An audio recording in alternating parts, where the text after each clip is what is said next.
আল্লাহ দিয়াও পরীক্ষা করেন, আবার কেড়ে নিয়েও পরীক্ষা করেন। আল্লাহ যেটা দেন সেটা নেয়ামত, আর যেটা দেন না সেটা হিকমত।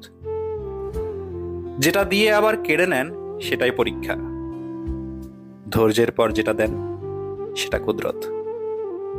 সমস্ত কিছুর জন্য আলহামদুলিল্লাহ।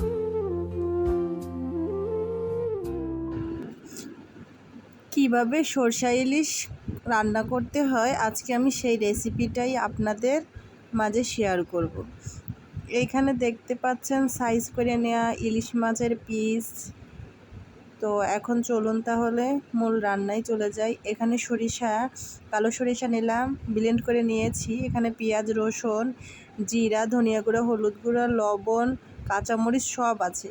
এখন আমি কড়াইতে তেল গরম করতে দিলাম, সরিষার তেলে রান্নাটা করব। সবগুলো উপকরণ দিয়ে দিলাম, দিয়ে ভালোভাবে একটু রান্না করে নিব।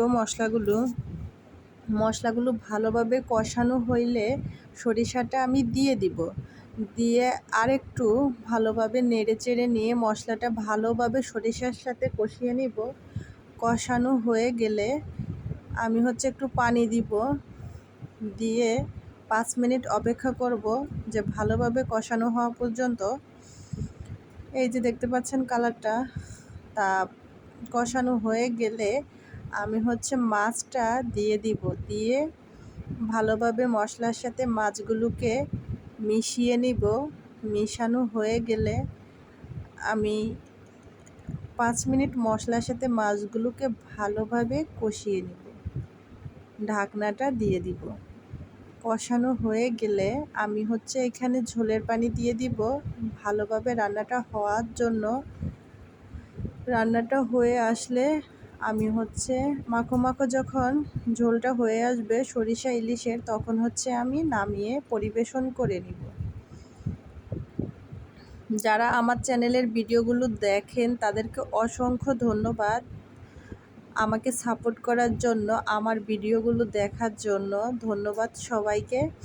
আর যারা আমার ভিডিওগুলো এখনও দেখেননি তাদের উদ্দেশ্যে বলতে চাই, আপনারা আমার চ্যানেলটাকে আগে সাবস্ক্রাইব করুন, বেল আইকন নোটিফিকেশনটা বাজিয়ে রাখুন, যে নতুন নতুন রান্নার ভিডিও দেখতে আমার চ্যানেল থেকে ঘুরে আসুন।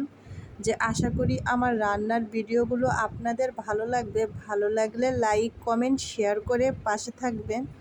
বাজে কোনো মন্তব্য কেউ করবেন না।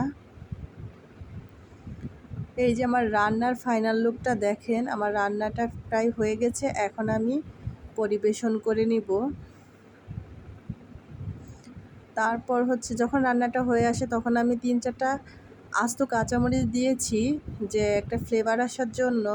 এখন আপনারা বলতে পারেন যে আপনি কাঁচামরিচ তো কেটেও দিয়েছেন, তারপরেও দিলাম ফ্লেভার হওয়ার জন্য।